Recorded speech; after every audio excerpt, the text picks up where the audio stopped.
전세 사기에 가담한 것으로 의심되는 공인중개사들을 살펴봤더니 40%가 넘게 법을 위반한 것으로 확인됐습니다. 정부는 점검 대상을 전국으로 확대한다는 계획인데 먼저 공인중개사 관련법을 고쳐야 한다는 지적도 나옵니다. 김보담 기자의 보도입니다. 인천의 한 공인중개사 사무소입니다. 이곳의 전직 대표였던 중개사는 전세 사기에 가담했다는 의혹을 받았는데 구청 조사 뒤 폐업을 신고했습니다. 제가 이사한 지가 한 달하고 조금 남았거든요. 저는 모르셨어요, 어떻게 했는지.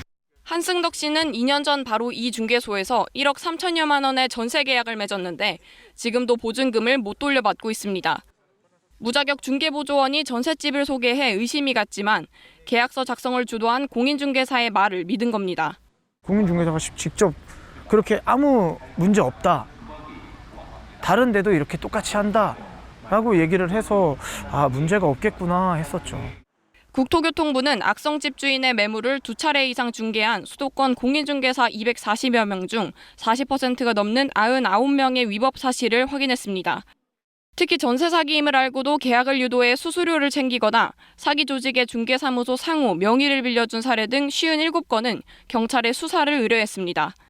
국토부는 2차 특별점검을 전국 공인중개사 3,700명을 대상으로 확대할 계획이지만 대규모 전세 사기에 대한 공인중개사 책임론은 계속 이어질 전망입니다. 제대로 안 알려주고 나면 꼭 사기가 발생하거든요. 그렇기 때문에 이 부분은 공인중개사라면 최소한 설명을 해줘야 된다. 이에 따라 공인중개사가 전세 매물의 시세를 정확히 설명하고 집주인의 채무 정보 같은 내용을 구체적으로 알리도록 법을 고쳐야 한다는 지적도 나옵니다. KBS 뉴스 김보담입니다. 최근 전세 사기 사태에서 눈에 띄는 건 일부 공인중개사들이 사기인 걸 알고도 모른 척했거나 직접 가담했다는 점입니다.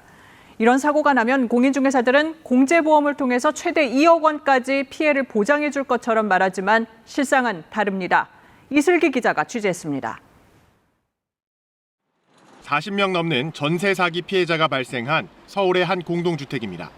20대 직장인 김모 씨도 집주인과 연락이 끊겨 한 달째 보증금 5천만 원을 돌려받지 못하고 있습니다. 부동산 신탁회사에 소유권을 넘긴 주택이라 계약 때부터 꺼림칙하긴 했지만 공인중개사는 회사로부터 곧 신탁 동의서를 받아주겠다며 김 씨를 안심시켰다고 합니다. 중개인한테 요청을 했는데 계약이 끝나도 지금도 못 받은 거예요. 계속 요청을 해도. 제가 봤을 때는 같이 짜고 친 거 느낌이. 만약 문제가 생겨도 피해를 보장해주는 공제보험이 있어 괜찮다는 말도 들었다고 했습니다. 자기 과실이 잡히면 보험이 된다 뭐 이렇게 얘기는 했었거든요. 그게 있다고 하니까 저는 괴로운 거죠. 보상을 받을 수 있다고 하는데 안 들어갈 이유가 없으니까. 공인중개사는 부동산 중개업을 하려면 중개사협회의 공제보험 등에 꼭 가입해야 하는데 보장 금액은 2억 원이라고 적혀 있습니다. 하지만 사고가 터지면 임차인은 공인중개사나 집주인을 상대로 민사소송을 낸 뒤 여기서 이겨야 보험금을 신청할 수 있습니다. 이후엔 중개사협회의 심사까지 거쳐야 해 신청을 포기하는 경우가 많습니다. 전세 사기 등으로 인한 보증금 사고는 최근 5년 동안 13배 넘게 늘었지만 공인중개사협회가 지급한 돈은 10% 느는 데 그쳤습니다. 피해자 한 명이 받은 금액도 평균 3,400만 원 수준입니다. 공제 증서에 적힌 보험금 2억 원은 사고 한 건당 금액이 아니라 공인중개사 한 명과 관련된 모든 사고의 보험금을 합친 액수이기 때문입니다. 국토부와 공인중개사협회는 문제를 인정하고 개선하겠다고 했지만 이제 막 연구 용역에 착수한 상태입니다. KBS 뉴스 이슬기입니다. 공인중개사들이 300명 넘게 연루된 이른바 구리 빌라왕 사건 소식으로 이어갑니다. 경찰이 공인중개사 40여 명을 뒷돈을 받은 혐의로 한꺼번에 입건했습니다. 최근 불거진 전세 사기마다 이렇게 임차인들이 믿고 맡긴 공인중개사들이 얽혀 있었습니다. 하지만 제대로 된 처벌이나 제재는 없었습니다. 정혜주 기자가 단독 보도합니다.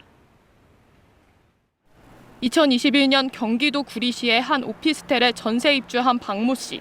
전세가가 분양가와 같았지만 안전하다는 공인중개사 말을 믿었습니다. 부동산 업체가 우리가 이제 집을 구하러 가면 여기 좋은 물건이 있다, 새 집이 있다. 서울 강서구에서 전셋집을 압류당한 이 세입자도 공인중개사를 믿었다고 했습니다. 이 사람 사업하시는 분이라서 회는 문제 없을 거다. 이런 식으로 구리 빌라왕 일당의 임대차 계약에 가담한 공인중개사는 313명. 계약을 진행했던 부동산을 찾아가 봤지만 폐업했거나 모르쇠로 일관합니다. 경찰이 오늘 구리 빌라왕 고모 씨 일당에게 법정 수수료율보다 중개비를 많이 받은 공인중개사 40여 명을 입건했습니다. 전체 입건자는 60명으로 늘었습니다. 경찰 관계자는 공인중개사들이 받은 뒷돈 액수는 천차만별이고 입건자 수는 더 늘 수 있다고 밝혔습니다. 그동안 경찰 수사 결과 전세 사기로 입건된 피의자 중 가짜 임대인을 빼면 가장 많은 게 공인중개사입니다. 인천 건축왕 사건에서도 일당 61명 중 9명이 공인중개사였습니다. 집 지을 때 대출 받은 거 요게 다다 이렇게 얘기하면서 조금씩 갖고 계시고 그분도 이제 사업하시면서 이제 크게 문제 없다고 이렇게 얘기하셨고요. 하지만 공인중개사법 위반 혐의는 법정 형량이 높지 않고 벌금형 선고가 대부분입니다. 지난해 지자체가 공인중개사에게 내린 행정처분 11,000여 건 중 90% 가까이는 과태료나 경고 등 경징계였습니다. 공인중개사들이 계약 때 제시하는 2억 원 공제증서마저도 1년간 전체 사고 보상 한도여서 대규모 전세 사기에는 실익이 없습니다. KBS 뉴스 정혜주입니다. 최근 전세 사기가 기승을 부리는 가운데 이번에는 중개 사기 사건이 불거졌습니다. 공인중개사가 임대인과 임차인 양쪽을 모두 속이고 중간에서 돈을 가로챈 건데요. 이 해당 중개사에 지금까지 무려 40세대가 당한 것으로 확인됐습니다. 이 뉴스 제보 정혜주 기자가 취재했습니다. 250세대 규모의 오피스텔 엘리베이터에 갑작스런 공지가 붙었습니다. 임대인 계약서와 임차인 계약서상의 금액이 일치하는지를 확인하라는 내용이었습니다. 동생이랑 아버지가 보셔가지고 벽에 붙은 거 뭐야? 너는 해당 사항 없지? 라고 했는데 부랴부랴 임대인 측 계약서를 받아서 대조해봤습니다. 지난해 7월 분명히 보증금 3천만 원, 월세 29만 원의 임차 계약을 체결했는데 집주인이 가진 계약서엔 보증금이 500만 원, 월세는 50만 원으로 적혀 있었습니다. 알고 보니 중간에서 공인중개사가 양쪽을 속이고 이중계약서를 쓴 뒤 보증금 차액 2,500만 원을 가로챈 거였습니다. 뿐만 아니라 그동안의 월세도 중개사가 본인 계좌로 받아서 집주인에게 전달하지 않았습니다.